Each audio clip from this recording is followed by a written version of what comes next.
चल रहा है। वेरी प्लेजेंटली सरप्राइज कि अच्छा है, कोई इशू नहीं है। लास्ट टाइम जब आपके शो पे एक बार बात किया था कि हम लोग उस पर एक्सपेक्ट कर रहे थे कि आरबीआई शायद इस बार रेट्स नहीं बढ़ाएंगे, तो उन्होंने नहीं बढ़ाए। नहीं बढ़ाए, हाँ, और आपने बोला था। जी जी जी, और रिटेल इन्फ्लेशन कंट्रोल में है। तो मुझे लगता है उससे काफ़ी बूस्ट हुआ है। आप देखेंगे तो चौतरफा काम हो रहा है। अगर दो चीज़ें हैं जो एक मिडिल या कॉमन मैन, इंडिया की आम जनता जो है, वो दो चीज़ों में ही है आजकल। एक या तो रियल स्टेट या एक स्टॉक मार्केट। आप स्टॉक मार्केट को भी देख रहे हैं, नई ऊंचाइयों को रोज़ छू रहा है। राइट। और साथ साथ फिर रियल स्टेट में भी सारी आप कहें तो मेरे को लगता है पैन इंडिया काफ़ी अच्छी सेल्स हो रही हैं। अभी मैं आपसे बात कर ही रहा था कि Q2 में भी एक्चुअली नया रिकॉर्ड बन गया है पैन इंडिया सेल्स का, 1,15,000। उसमें एमएमआर और पुणे ने सबसे ज़्यादा कंट्रीब्यूट किया है। मतलब अगर आप परसेंटेज वाइज समझे तो 51% कंट्रीब्यूट किया है। तो मुझे लगता है कि अभी तक जो इम्पैक्ट हाई इंटरेस्ट रेट का होने की जो संभावनाएं थी या हमने जो पास्ट में देखा था, वैसा हुआ नहीं है, और वो एक अच्छी खबर है इंडस्ट्री के लिए।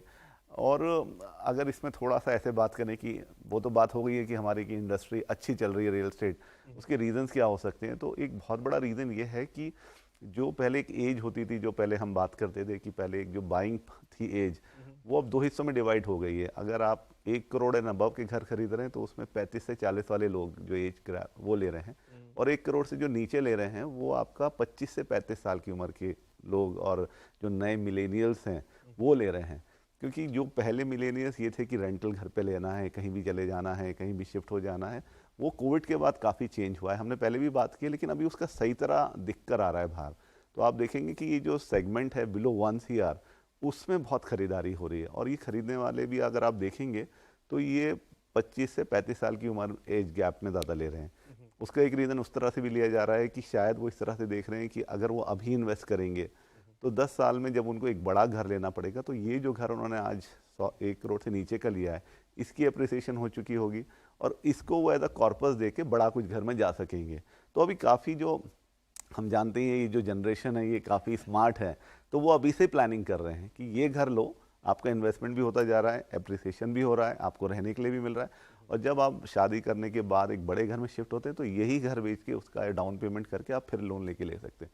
तो ऐसे कई फैक्टर्स हाँ, एक्चुअली मुझे भी आप सही कह रहे हैं, यही लगता है कि देखिए, जब नहीं चलता था बाजार तो हम बिल्कुल बात करते थे, लेकिन अब जब वो चल रहा है तो ऐसा मतलब अभी भी बहुत सारी चीजें हैं जो शायद हमें समझ में नहीं आती, लेकिन एक आपने जो बात कहा, मिलेनियल्स की सोच चेंज हो गई। एक बिल्कुल मुझे और फैक्टर लगता है कि बहुत सारे लोग जो जिनके पास ऑलरेडी घर थे, जी लेकिन उन्हें ज्यादा मैटर नहीं करता था कि उनका घर 1 BHK है कि 2 है कि 3 है, बिल्कुल लेकिन यही अगेन कोविड फैक्टर बना जब उन्हें रियलाइज हुआ कि नहीं, वो कैपेबिलिटीज उनके पास हमेशा थी पर वो खरीदते नहीं थे, और अब बिल्कुल उन्हें लगा कि नहीं, ये छोटा है या इसमें ये है या मैं वहां रहूं या ऐसा घर, तो वो भी एक चेंज आया। बिल्कुल बिल्कुल और अभी देखेंगे आप, अगर आप एक पूरा एनालिसिस करें तो सारे developers pan India, specially 7-8 cities जो बिग सिटीज़ हैं, वो सब बड़े ही घर घर लॉन्च कर बना रहे रहे हैं। हैं और वो बिक रहे हैं। वो बिक रहे हैं और उनका डिमांड भी है और वो बिक भी रहे हैं। तो मुझे लगता है ओवरऑल एक अच्छा माहौल बन गया है।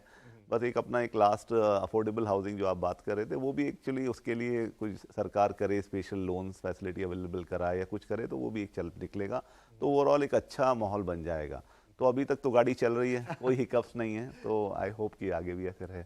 चलिए, तो बढ़िया है, और यही होना भी चाहिए कि बाजार अच्छा चले। इसमें दोनों का फायदा रहता है, इसमें डेवलपर्स का फायदा तो जो अपनी जगह है, लेकिन वो घर खरीदारों के लिए भी फिर चीज़ें वैसी रखते हैं ताकि उनको भी कुशन मिले और वो आगे बढ़ के खरीदे। तो लेट होप ये